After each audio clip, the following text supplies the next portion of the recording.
আজকের ক্লাসে তাহলে আমরা কি করব, আবর্তনের কিছু প্র্যাকটিস করব। তো আবর্তন যে নিয়মগুলো আছে তোমরা তো জানো। কি করতে হয়, ভয়েস চেঞ্জের মতো এক্ষেত্রে উদ্দেশ্য বিধেয়টা চেঞ্জ করতে হয়। আর যেটা মনে রাখার বিষয় সেটা হচ্ছে কোন বচনকে আবর্তন করে কোন বচন পাওয়া যায়। তো এটা মনে রাখার জন্য আমি তোমাদেরকে একটা স্ট্রাকচার করে দিচ্ছি বা ছক করে দিচ্ছি। তোমরা তো আশা করি সবাই জানো, তবু আমি তোমাদের সুবিধার জন্য এখানে একবার করে দিচ্ছি। তাহলে এই ক্ষেত্রে যে বচনটা আমরা আবর্তন করি সেটাকে কি বলা হয়, আবর্তনীয় বচন। ঠিক আছে, আবর্তনীয় বচন। আর একটা হচ্ছে কি, আবর্তিত বচন। আবর্তিত বচন। ঠিক আছে, তো দেখো নিরপেক্ষ বচন কয়টি? নিরপেক্ষ বচন হচ্ছে 4টি, তাই তো? এ, ই, আই আর ও। তো এই ক্ষেত্রে এ বচন, একে আবর্তন করলে কোন বচন পাওয়া যায়? আই বচন পাওয়া যায়। ঠিক আছে, এটা হচ্ছে সীমিত আবর্তন। আর এই বচনের কিছু ক্ষেত্র আছে বা কয়েকটা ক্ষেত্র আছে যে ক্ষেত্রে এ বচনই পাওয়া যায় আবর্তন করে, সেটাকে বলা হয় কি, এ বচনের সরল আবর্তন। ঠিক আছে, তো ওটা আমরা পরের কোনো ক্লাসে আলোচনা করব। ই বচন থেকে আবর্তন করে ই বচন পাওয়া যায়, আরও আই বচনকে আবর্তন করে আই বচন পাওয়া যায়। অর্থাৎ এই দুটোর ক্ষেত্রে কিন্তু সরল আবর্তন হচ্ছে। ওকে, আর ও বচন এর কিন্তু সম্ভব নয়, অর্থাৎ ও বচনের আবর্তন সম্ভব নয়। ঠিক আছে, এই ক্ষেত্রে আবর্তনের যে ব্যাপ্যতা নিয়মটি আছে সেই নিয়মটা লঙ্ঘন ঘটে, তাই ও বচনের আবর্তন করা যায় না। তাহলে এবার চলে এসো, আবর্তন করতে গেলে আমাদেরকে প্রথমত কি করতে হয়, যে বাক্যটা দেওয়া হবে সেটা লজিক করতে হয়। কি আছে, কিছু মানুষ ডাক্তার। তো এখানে দেখো মানুষ এটা উদ্দেশ্য পদ আর ডাক্তারটা কি বিধেয় পদ, তাই তো? তো কিছু মানুষ, কিছু মানুষ মানে কি, সব মানুষকে বোঝানো হচ্ছে না। তাহলে এটা হচ্ছে বিশেষ প্লাস বাক্যটা কি সদর্থক, তাহলে আমরা কি করব, বিশেষ সদর্থক অর্থাৎ আই বচন। ঠিক আছে, তাহলে এলে আই কি লিখবো, তাহলে কোনো কোনো কোনো কোনো মানুষ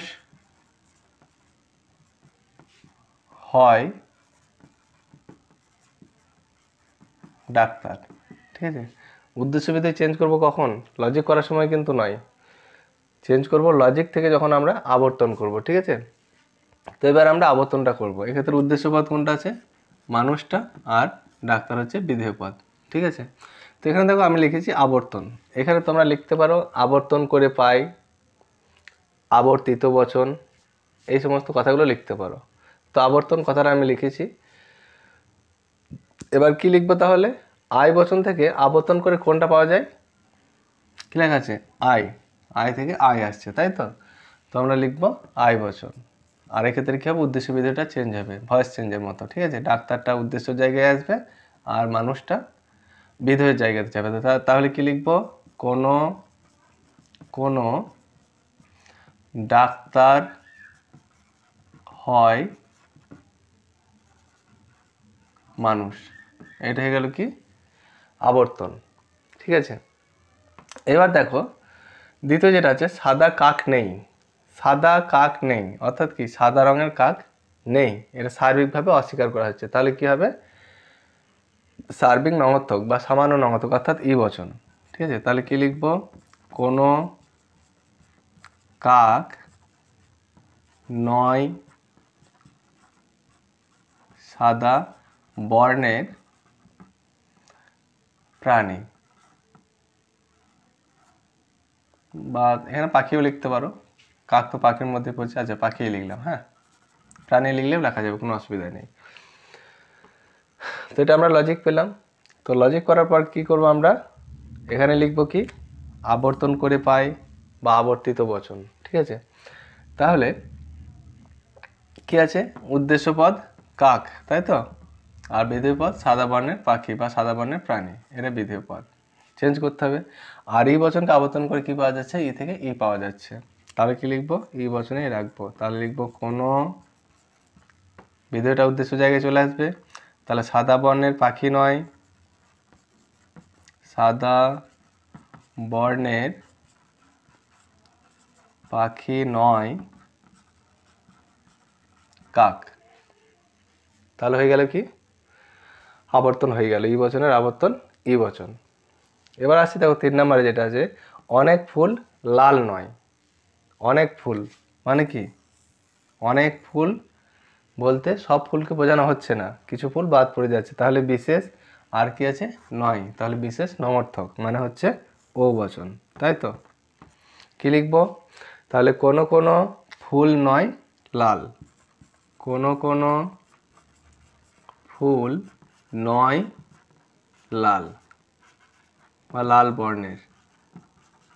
বর্ণের ফুল, এই কথাটা লিখে দাও।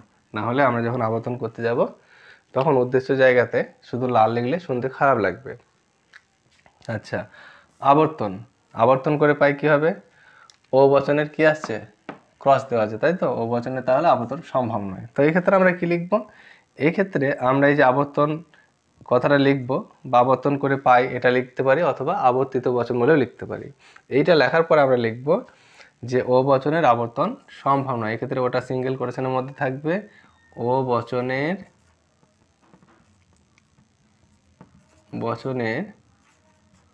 আবর্তন সম্ভব নয়। এই হলো তাহলে আবর্তন। চলো আরও দু একটা উদাহরণ নিয়ে আলোচনা করে নিই। তাহলে দেখো 4 নম্বর এক্সাম্পল যেটা আছে, যে সৎ মানুষ কষ্ট পায়।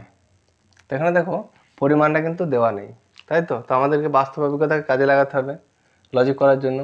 তাহলে সৎ মানুষ কষ্ট পায়, সব সৎ মানুষ কি কষ্ট পায়? সব সৎ মানুষ তো কষ্ট পায় না। তাহলে কি হচ্ছে? কিছু মানুষ বাদ পড়ে যাচ্ছে, মানে কি বিশেষ হচ্ছে প্লাস এটা কি হ্যাঁ বাচক বা সদর্থক, তার জন্য বিশেষ সদর্থক, অর্থাৎ আই বচনে হবে লজিকটা। তাহলে কি লিখবো? কোনো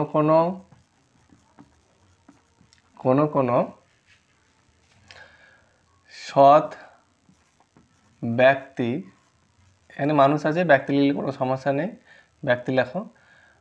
কোনো সৎ ব্যক্তি হয় কষ্ট পাওয়া ব্যক্তি। কষ্ট পাওয়া ব্যক্তি, ঠিক আছে? কোনো সৎ ব্যক্তি হয় কষ্ট পাওয়া ব্যক্তি। এবার এটাকে আমরা কি করব? আবর্তন করব। তাহলে এখানে লিখবো কি? আবর্তন করে পাই বা আবর্তন। তাহলে আই বচনের আবর্তন কি আছে? আই বচন আছে, তাই তো? তাহলে করে দাও। কোনো এটা হচ্ছে কি বিধেয় পদ। তাহলে কষ্ট পাওয়া ব্যক্তি হয় কষ্ট পাওয়া ব্যক্তি হয় উদ্দেশ্য বা সৎ ব্যক্তি। তাহলে এখানে লিখবো সৎ ব্যক্তি, ঠিক আছে? এবার দেখো পরেরটা কি আছে? সব ছাত্র বুদ্ধিমান। কি বলেছে? সব ছাত্র মানে কি কেউ বাদ পড়ছে না, তাই তো? আর বুদ্ধিমান এটা সবার সম্পর্কে স্বীকার করা হচ্ছে। তাহলে সার্বিক প্লাস সদর্থক মানে হচ্ছে এ বচন। কি লিখবো? সকল ছাত্র হয় বুদ্ধিমান, ঠিক আছে? এবার আমরা এটাকে আবর্তন করব। এ বচনকে আবর্তন করলে কি পাওয়া যায়? আয় বচন পাওয়া যায়, ঠিক আছে? তাহলে আয় বচনে চলে এসো। কি লিখবো?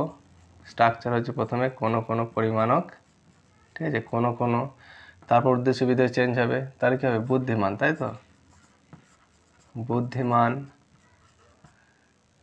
বুদ্ধিমান এক্ষেত্রে আমরা ব্যক্তি লাগিয়ে নেব, ঠিক আছে? নাহলে শুনতে খারাপ লাগবে। ব্যক্তি লিখতে পারি, ছাত্রও লিখতে পারি। হয় ছাত্র, তাহলে কি পেলাম? যে কোনো বুদ্ধিমান ব্যক্তি হয় ছাত্র। এইভাবে তোমরা প্র্যাকটিস করতে থাকো। সমস্যা হলে আমাকে কমেন্ট বক্সে জানাও, আমি তোমাদের পাশে আছি।